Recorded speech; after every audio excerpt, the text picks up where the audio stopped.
costly conversion, why a butterfly encounter left a Saskatoon woman feeling overcharged. A blow for a Saskatchewan community. What's next for Smeaton following a roof collapse? And Saskatoon's long history of surprising stunts for an April Fool. This is CTV News with Chantel Saunders. Good evening. A Saskatoon mother is raising concern about a recent purchase she made at a local trade show. She says she made a purchase that was converted to U.S. dollars without her knowledge. And as CTV's Laura Woodward reports, the company is now offering refunds. So this is the inflatable butterfly enclosure. The butterfly encounter at Prairieland Park's Gardenscape show was supposed to be a fun stop for Elisha Grill's 2 kids. And there's the popsicle stick. Grills says the feeding sticks used to attract the butterflies were advertised at $5. Because she paid by card, she knew she would be charged slightly more. But when Grills later checked her credit card statement, the total had climbed to more than $17. So what happened was they had converted it to U.S. funds, but at the time did not tell anyone it was in U.S. funds. Grills says it's less about the money and more about principle. I totally feel deceived. It's not just me and my other friends, family that were affected. I believe it was, hundreds of people that went through Gardenscapes on the weekend. The butterfly exhibit was hosted by Florida-based company Wildlife Adventures. Owner Jim DeBerry says U.S. prices were clearly displayed and communicated. In an email to CTV News, DeBerry says, quote, "I later was made aware our point-of-sale processing machines charges a currency conversion. I believe there was a possibility of miscommunication." DeBerry says he has not received any formal complaints, but refunds are being issued for the price difference as a gesture of goodwill. You've got to say in advance what currency is being used if it's not Canadian. Lawyer James Musgrove says failing to disclose currency could be considered misleading under Canadian law, but as long as a customer agrees, payment can be made in any form. You could pay in goats. You can pay whatever you want if you agree. Prairieland Park says it expects all exhibitors to provide accurate and transparent pricing, so customers aren't left surprised by the final charge. Laura Woodward, CTV News, Saskatoon. The community of Smeaton, northeast of Prince Albert, is reeling from the loss of one of its central buildings. Jasmine Pelche on the loss and what's next for residents. As the building roof fell, it come up a little further this way, and it hit. Smeaton, a central Saskatchewan community of about 200, has lost its central hub following the collapse of the recreation center roof earlier this week. The 50-year-old building covered about an acre of land and was used for most community events. Ryan Reed has fond memories of the building. This is where me and my friends pretty much grew up. We probably spent thousands of hours in the wintertime skating and running around and playing hockey and right from every weekend, every day after school. The building housed 3 sheets of curling ice, a rink, and an auditorium for village meetings. At one point, the building was also used for activities by the school. All the roof over the skating and curling ice is totally what you see. It's on the ground. The mayor says that the building saw a lot of use in the month leading up to the collapse, with a bonspiel, a skidoo rally, and a skating wind-up. And it was lucky the incident happened overnight when no one was inside. He says the building is likely 100% destroyed. Small town Saskatchewan, I speak for all of them, I'm sure, don't have a lot of extra dollars to throw at this and get this thing fixed in a short time. What remains of the building is high risk for further structural collapse, so fencing has been placed to keep people away from the area. Meanwhile, the mayor is not sure what's next for a community center in the area. Jasmine Pelche, CTV News, Smeaton. 3 men charged following the death of a Saskatoon man more than 2 years ago are headed to prison. As Keenan Sorokon reports, one has admitted to manslaughter while the other 2 have pleaded guilty to break and enter. Robin Stone and Randy Brabant will spend time in prison for their part in a home invasion more than 2 years ago, where Jason Horse was shot and killed. Stone was sentenced to 5 years, but with time served, he will spend nearly 2 more years in prison. Brabant was sentenced to 3.5 years, but will spend 200 more days locked up with time served. Earlier this week, Tyrone Napus, the man who shot and killed Horse, also pleaded guilty to manslaughter and was given a 9-year sentence. The court heard the 3 men fueled by drugs and alcohol forced their way into this home on Avenue I South. Napus ran upstairs and demanded drugs and money. He then burst into the bedroom of Jason Horse and Christopher Stone. After demanding more money and drugs from them, he accidentally shot off an old double-barrel, double-trigger shotgun he was holding. The 3 men scattered, and when police arrived, Horse was suffering from his wounds. He would ultimately die from gunshots to his knee and buttocks. Stone didn't speak in court, but is a friend and family member of the victim's family. Brabant said he was sorry and he will try to do better from here on out. Horse's partner Christopher Stone wasn't in court on Wednesday after the emotional toll Monday's matters took on him. In a victim impact statement read in court, he says he hasn't been able to eat or sleep since this senseless tragedy. Keenan Sora Khan, CTV News, Saskatoon.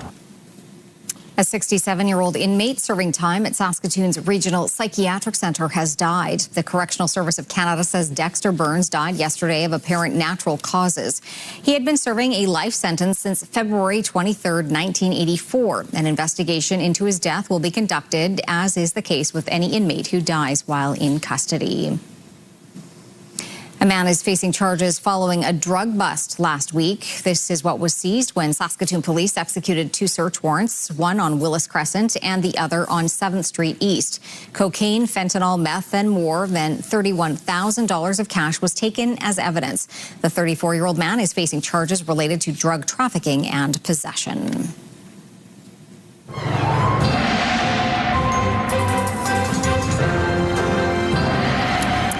Another pleasant day out there today. Yes, and tomorrow, temperature-wise, will be pretty decent as well. But it's going to be a lot windier tomorrow. It was breezy enough today, Chantel, but tomorrow is going to be downright windy. We don't expect a lot in the way of precipitation or active weather, but we are keeping our eye on this system that's going to be impacting Alberta, could be impacting parts of southwestern Saskatchewan, and we'll have more on that later. Saskatchewan doctors are calling for a careful approach as the province moves forward with involuntary treatment for people struggling with addictions. The Saskatchewan Medical Association and the College of Physicians and Surgeons of Saskatchewan say they share the Government of Saskatchewan's commitment to reducing preventable deaths and supporting people with severe substance abuse disorders. But both say they would like to see access to voluntary evidence-based care, mental health supports, and stable housing put first, and that any involuntary process carried out is safe, ethical, and grounded in evidence. The organizations are concerned that determining if a patient meets the threshold for involuntary care will be difficult without clear medical standards or strong evidence base. The province announced the Compassionate Intervention Act late last year, saying it is focused on meaningful long-term recovery for Saskatchewan residents who are struggling. The Minister of Advanced Education and the Clerk of the Legislative Assembly are disputing claims from the former Speaker of the Legislative Assembly. A recent CBC article alleges Ken Cheveldayoff improperly subletted his constituency office to a law firm owned by a Sask Party donor. Cheveldayoff denied the allegations, saying he never profited from it, and at the time of entering what he called a split lease, there were no legislative rules around subletting or renting out constituency offices. An update in 2016 banned agreements of the sort. In a statement, former Speaker Randy Weeks said he did not approve of the agreement, disputing Cheveldayoff's statement that it was permitted by 3 successive speakers. Weeks said he supports the conflict of interest investigation that the NDP is calling for. The minister has been an elected official for 2 decades. He knew what he was doing was wrong, and it is shameful that he got away with it for so long.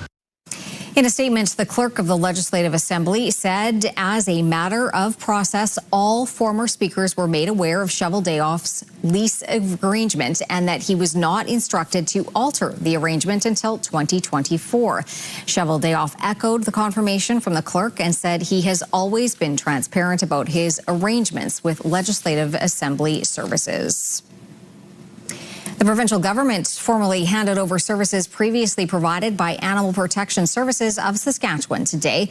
The Saskatchewan Animal Enforcement Agency will now operate animal welfare and safety services across the province, excluding the city of Regina, where services are provided by the Humane Society. The agency is responsible for enforcing the Animal Protection Act of 2018, which prevents animal distress, abuse, and neglect. At this time is a total of 10 staff. Our goal is to get 14. The number 14, the 4 others will be part-time individuals. Our plan is to incorporate young leaders to come on board, so that way they have an opportunity to see. So one from veterinarian colleges or vet techs, and the other one from police candidates.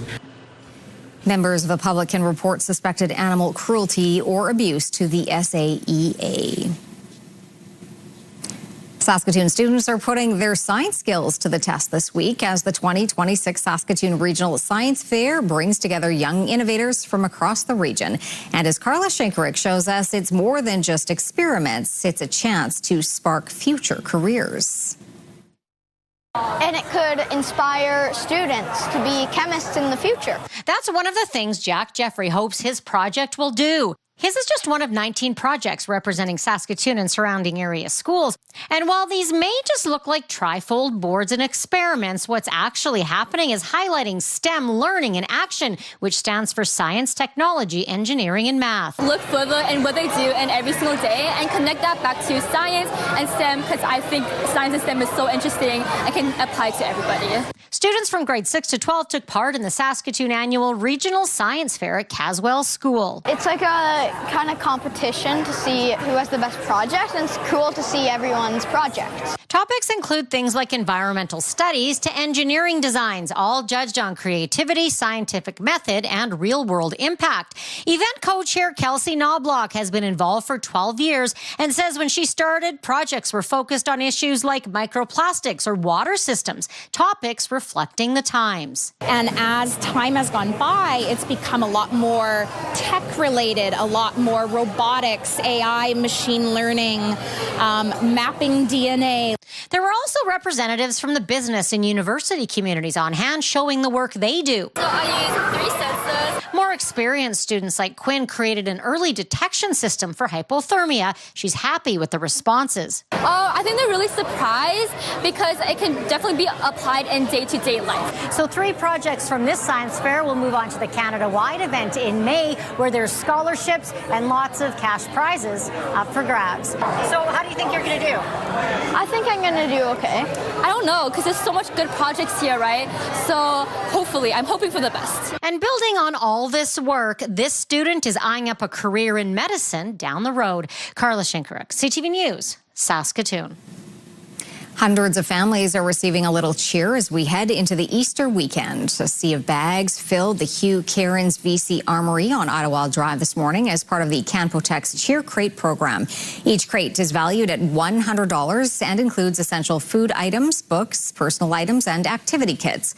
The program is courtesy of Canpotex, donors, volunteers, and the Saskatoon Public Schools Foundation, which delivers the crates to families in the community. Organizers say last fall, 600 crates were delivered, with the demand rising. We are so grateful to our donors and our volunteers. Every family is struggling with food costs, and costs of everything really have increased. Our demand for the Canpotex cheer crates has increased substantially, so it's 750 this year. 51 elementary and high school schools in Saskatoon benefited from this cheer crate delivery. April Fool's Day is built on pranks, but in Saskatoon, that spirit lasts all year. As CTV's Stacey Hine tells us, the city has a long history of stunts that have left residents surprised, confused, and amused. A car dangling from the bridge. Radio hosts who fooled thousands. When it comes to jokes, Saskatoon takes them seriously. They are your happy morning men. CFQC radio hosts Wally Stambuck and Denny Carr pulled off one of the city's most infamous hoaxes. On April 1st, 1975, as Canada switched from Fahrenheit to Celsius, they told listeners it was also moving to metric time. The day was reworked into 10 hours, each with 100 minutes, in a system known as Larmancollar time, a play on Celsius and the promo manager's Dutch roots. Anders Celsius was a 17th century Swedish scientist, so I created Simon Larmancollar, a 17th century Dutch scientist. Behind the scenes, staff worked to make it believable. We had to make a chart for the announcers for every time they announced what time it was. They had to correspond it with the actual Larmancollar time. Confusion quickly spread. Some people took watches to jewelers, asked about changing the city's clock tower, and even called Revenue Canada to ask how they'd be paid. A Saskatchewan MP even raised it in the House of Commons to then Prime Minister Pierre Trudeau. Mr. Trudeau, you've gone too far. The people of Saskatchewan do not want metric time. And the response was, what are you talking about? Carr and Stambuck eventually revealed it was just an April Fool's joke. But Saskatoon's pranks aren't limited to April Fool's Day. In 2017, one of the parrots from Earls flew the coop and landed on the traffic bridge. In 2002, a bright red car was suspended from the Broadway Bridge, weighing about 800 pounds. It wasn't the first time.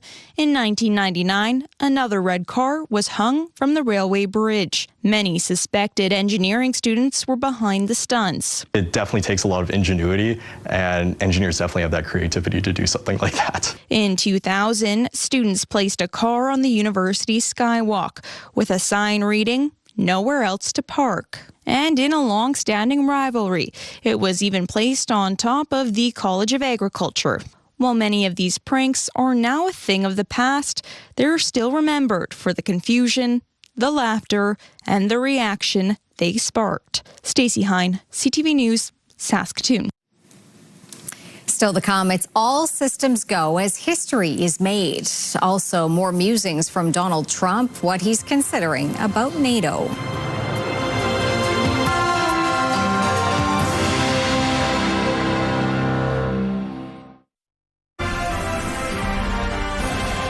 You're watching CTV News live from downtown Saskatoon. Thanks for staying with us. Now to an historic space mission. Artemis 2 launched late this afternoon, the first manned mission to deep space in more than 50 years. 8, 7, RS-25 engines lit. 4, 3, 2, 1. Booster ignition and liftoff. The crew of Artemis 2 now bound for the moon. Humanity's next great voyage begins. Among those on board, Canadian Jeremy Hansen and 3 other astronauts who will spend the next 10 days on a 2 million kilometer journey that will take them around the far side of the moon and back. The U.S. president will address the nation tonight about the war with Iran. As gas prices skyrocket, consumers face price hikes on airfares and a threat of global recession. Donald Trump says the end of the war is coming, but not before lashing out at NATO. With more, here is Joy Malbin in Washington. President Donald Trump says he intends to declare mission accomplished in Iran soon. I would say that within 2 weeks, maybe 3.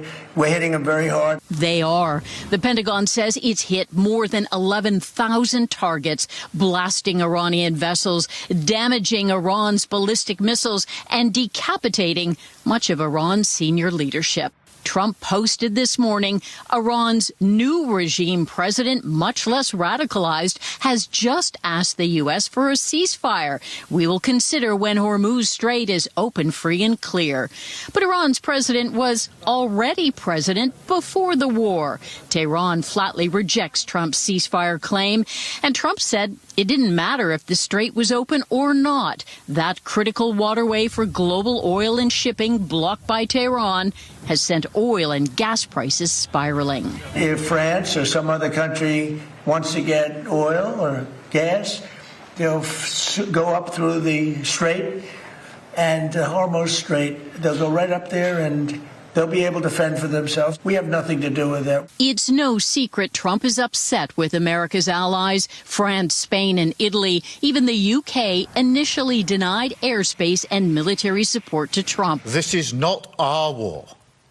We will not be drawn into the conflict. Lashing out in a British newspaper, Trump said, "I'm strongly considering pulling out of NATO," calling the alliance a paper tiger, stating it's beyond reconsideration.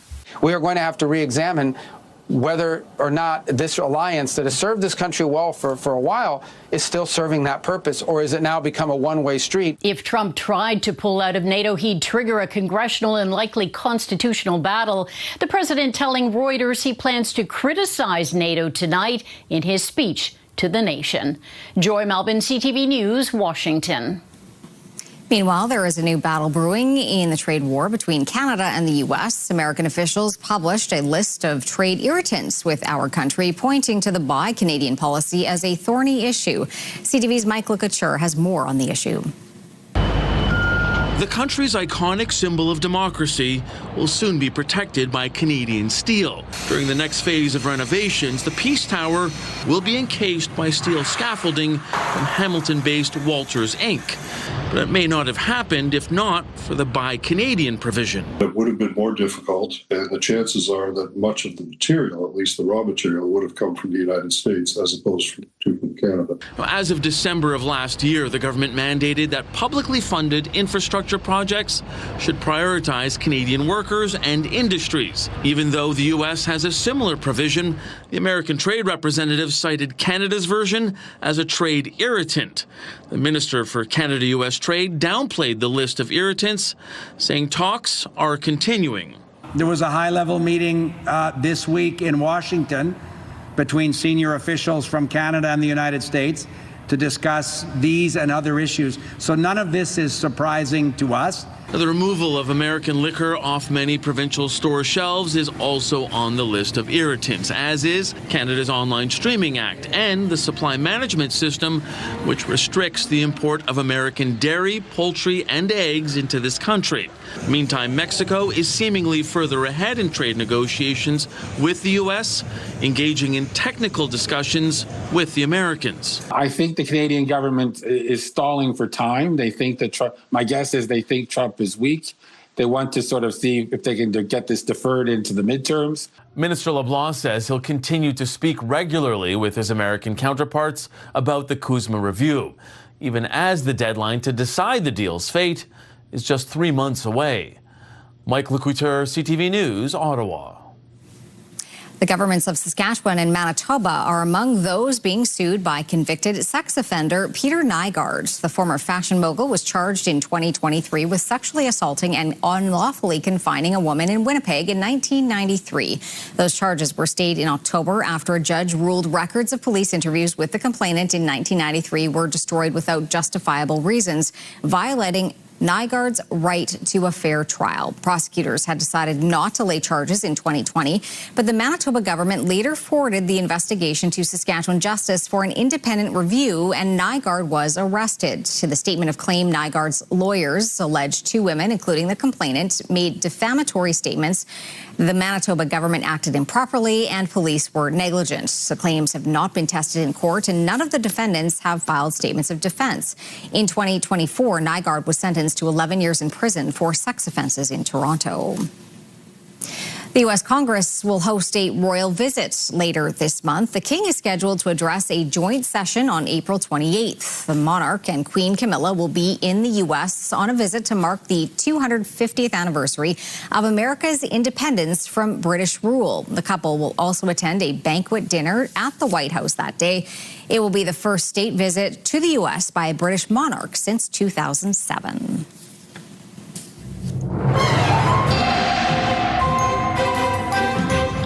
This Saturday, April 4th, come to the 4th annual Star City Putt and Splash at the Star City Arena. Golf starts at 1, happy hour starts at 4, supper starts at 5, and live entertainment starts at 8. You can get your tickets at the Star City Town office. Hey Jeff, what's the weather gonna be like? Nice work, ladies. I get a funny feeling you may have been voluntold to do that. We're very happy you gave us the message about the 4th annual Putt and Splash that is coming up in Star City this weekend. So let's see what the weather's going to be like. And by the way, this picture that I have in the background is not Star City. Saturday is when everything is happening. You heard the times from the two young ladies there. 3 degrees for a daytime high, not too bad. Partly cloudy conditions. And once again, for more information, townofstarcity.net. You can go to the website and find out what else is going on, because there's a lot happening with this big event. So I should be a fun weekend in Star City. Fun here? Well, temperatures aren't too bad. 0 degrees in Saskatoon, -2 in Prince Albert and the Battlefords. But as you can see, kind of breezy in Saskatoon and the Battlefords, not as much in PA. The almanac for Saskatoon, our daytime high, well, 2 on the plus side. That's still below seasonal by 3 degrees. 21 degrees, the record warm temperature for the 1st of April. That was set in 1991. The record cold temperature on April Fool's Day, -24 in 1975. The sun came up at 6:42. It's going to go down at 7:40. Coming up, a family affair the new Neighbours 1 BC man is sharing with the world.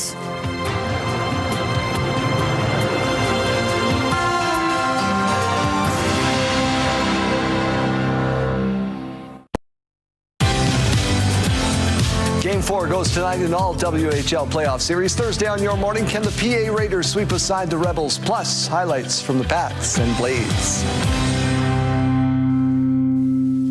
All right, well, taking a look at our sky right now. Is it ominous? Not really, but it's a bit more cloudy than it was 24 hours ago. We still have plenty of sunshine out there. Certainly, the sun hasn't gone down officially quite yet. But let's take a look at our satellite and radar shot here.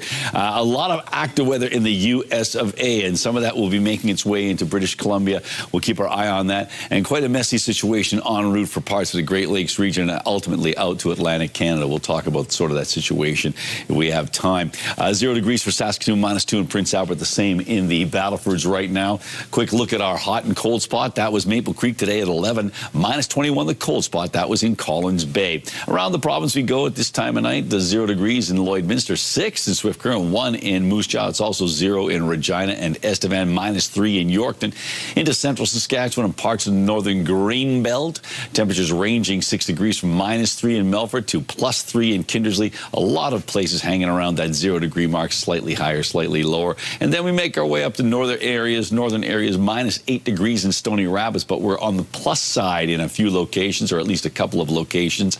1 in La Ronge and 2 in South End and Sandy Bay Island Falls. 11 degrees, still quite warm. Double-digit temperatures in Maple Creek, 3 in Coronach, 8 in East End. It's also 3 in Assiniboia, 6 in Leader. Towards the eastern side of the province, temperatures on the minus side, -3 right now in Melville. It's 0 in Carlisle. On to our futurecast. So you can see those pressure lines staying relatively close together. So a windy day in store. And as I mentioned, we're keeping our eye on this impactful system for southern Alberta, but some of it looks like it's clipping southwestern Saskatchewan. So we do expect some snow or some rain snow mix down in the southwest. Cloudy or mainly cloudy skies for northern Saskatchewan. Temperatures hovering around the 0 degree mark. -2 in Stony Rapids, with 2 on the plus side for La Ronge, Buffalo Narrows, and Key Lake. 2 as well in Meadow Lake and Rosetown. 1 in Kindersley, 0 in Spiritwood. Lots of clouds. We had that chance of, as I said, of precipitation, either snow or a rain snow mix in the southwest.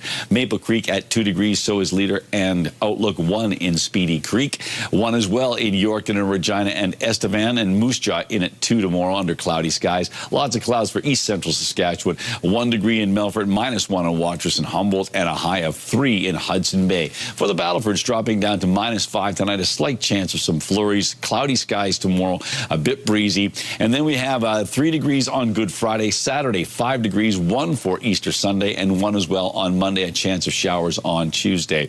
Increasing clouds for the Prince Albert area, -8 degrees overnight, 1 on the plus side tomorrow. And then we have 2 degrees for Good Friday. Saturday, 3 degrees, 1 on Easter Sunday with mainly cloudy conditions, -1 on Monday. And then on Tuesday, a possibility of a rain snow mix, 2 degrees, -1 1 week from today. And Saskatoon's overnight temperature dropping down to -4, a slight chance of some light snow or some flurries. Easterly winds at 20 kilometers an hour. They pick up tomorrow. And then 1 degree with cloudy skies on Thursday. Good Friday, expecting a high of 2 degrees, 6 on Saturday, so a melty Saturday, followed by 1 degree on Easter Sunday, and the same for Monday, 4 degrees on Tuesday, and -1 on Wednesday.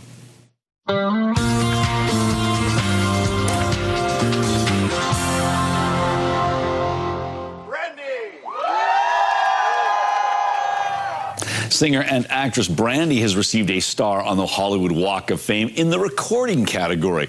The multi-platinum Grammy Award-winning recording artist and actress is the 2,839th star to land on the Walk of Fame. She's best known for starring on the sitcom Moesha, playing the title role in 1997's Cinderella, and for her 1998 hit, The Boy Is Mine.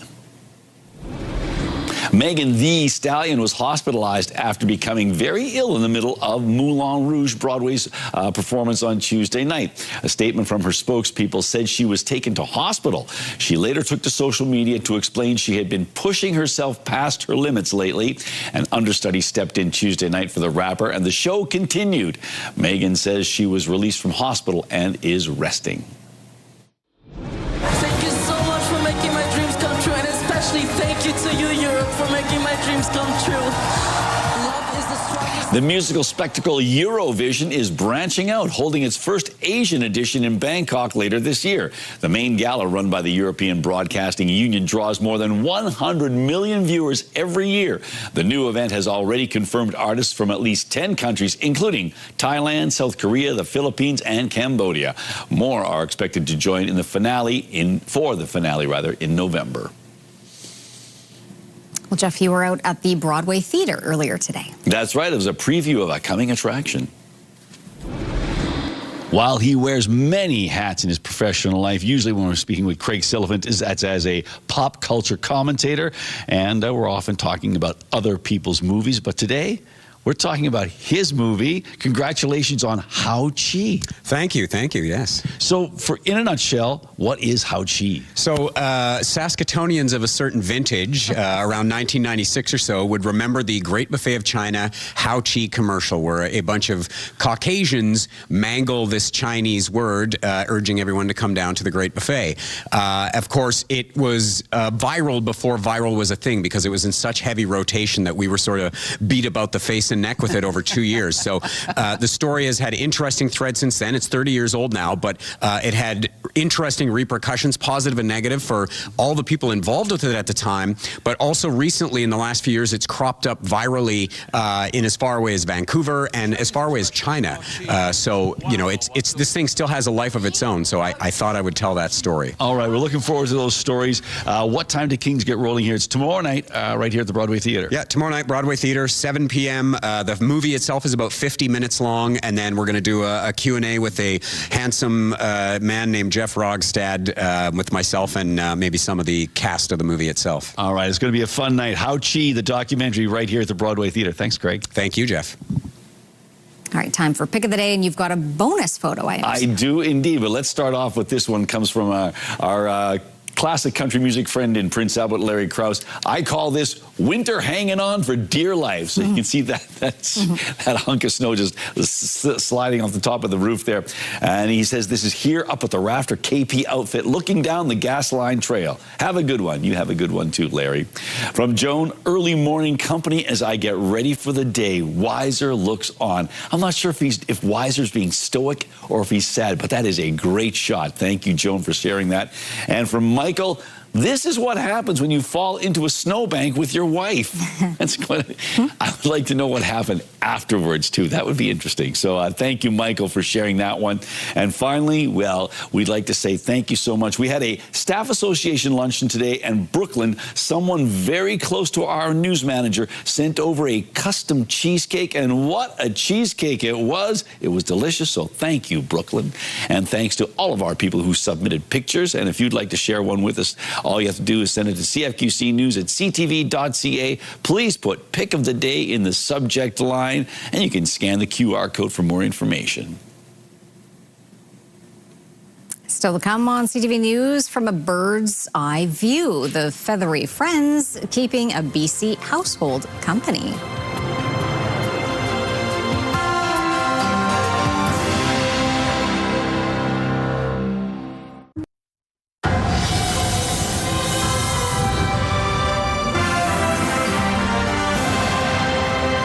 A tiny hummingbird with a nest in the backyard of a Vancouver home is making a big impact and bringing joy to people around the world. CTV's Adam Sawatsky reports. After he first noticed the bird in his backyard, Jorge Parra didn't give it a second thought. Okay, whatever. And then all of a sudden we kind of looked and we go, hey, there's a nest. A nest being built by a hummingbird who Jorge and his wife named Amor. And it just gets bigger and bigger and bigger. We go, wow, this is amazing. And soon Amor started making it fuller and fuller. Next thing you know, there's an egg. And we saw the egg. And then there were two, the size of Tic Tacs, before hatching. Oh, there's the baby! To reveal siblings no bigger than jelly beans. Such an incredible little creature came out of that egg. They named the first Pickle before calling the second Jelly Bean. This is such an amazing experience. I don't want to be the only one enjoying it. I want everybody else to enjoy it. So Jorge set up a camera, focused it on the feathered family, and started live streaming it daily. You see these little creatures, you just can't help but smile. But Jorge never imagined just how helpful those smiles would be for the hundreds of people who started watching his video in 13 countries around the world. They say, yes, there's a war going on, but you know what? This gives me a break. And the moments of peace, the moments of caring, the moments when siblings encourage each other to spread their wings, gives them hope.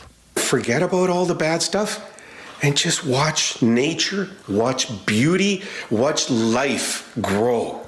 And know that even when it seems like everything is going wrong, if you take the time to look, you can always find something to remind you that everything will work out right. There's no other feeling than just joy. These little creatures are bringing joy and peace. Adam Sawatsky, CTV News, Vancouver. When we come back, teaching life-saving cardiac skills in class and later making the commute a little zippier in a Saskatchewan community.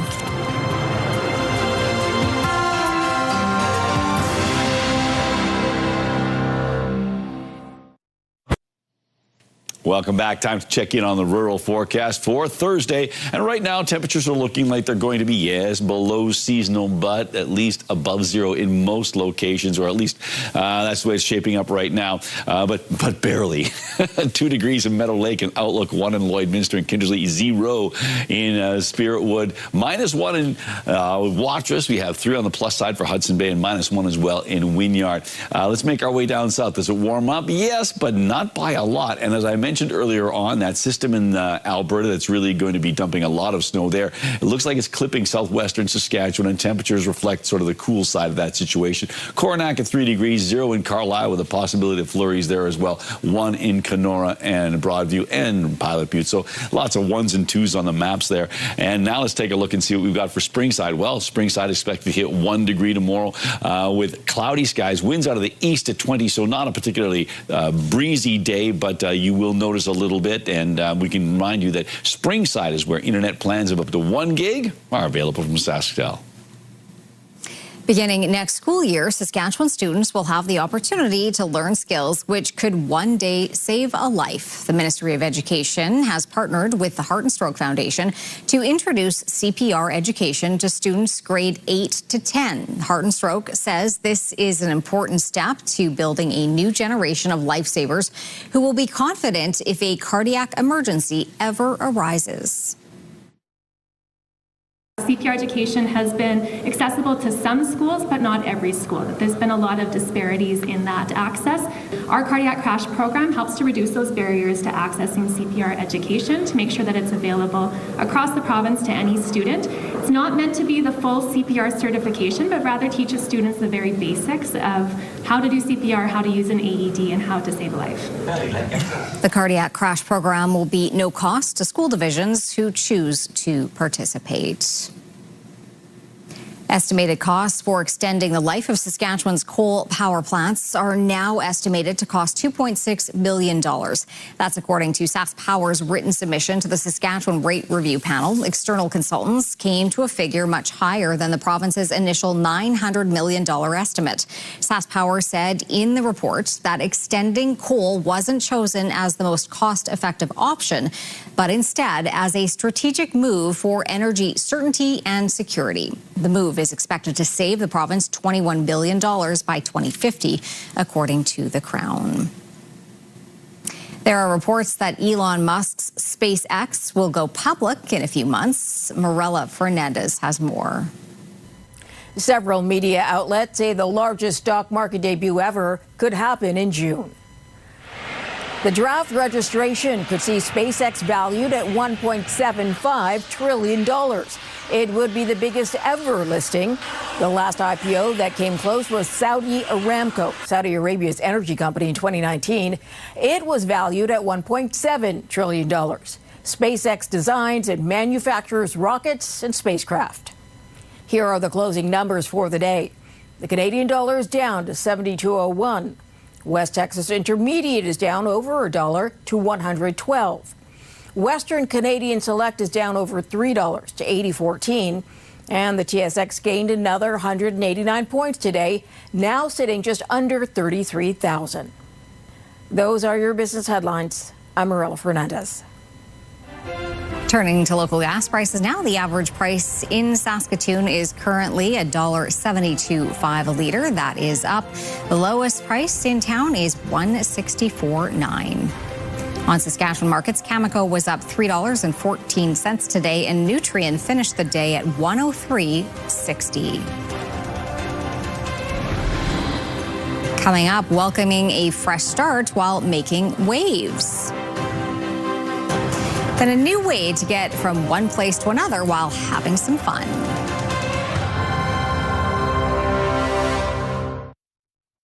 Select Hair Services brought to you by Sage, the beauty bar.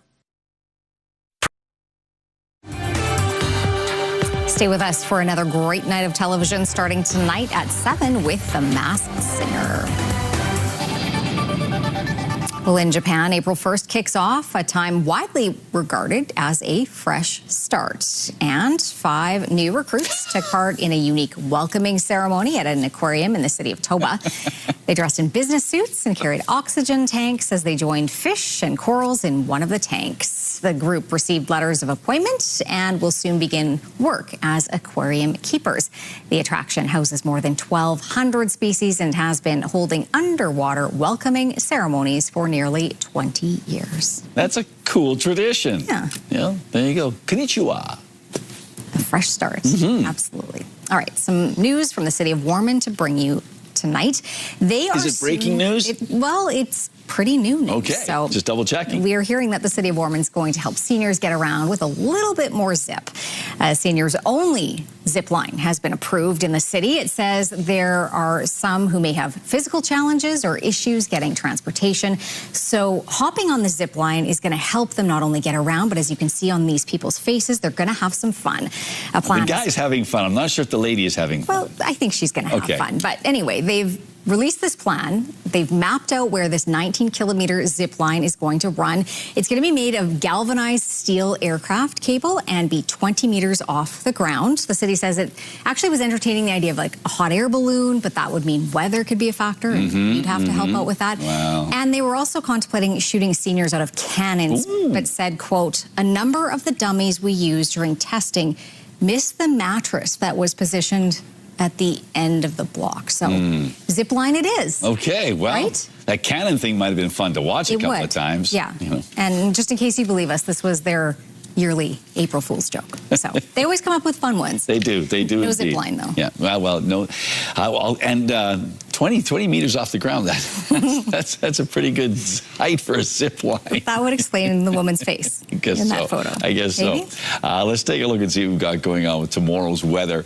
As you can see, for Thursday, we're looking at cloudy skies, pretty much cloudy all day long. -2 degrees. The winds start to change about between 8 and 9, so they really start to pick up. So it's going to be a breezy day. Now, the good news is the temperatures won't be so cold that it'll have some bite to that wind, but it might be a bit annoying. So the daytime high around 2 degrees, and by 1 o'clock, or by 5 o'clock, just 1. You always talk about taking a hot air balloon.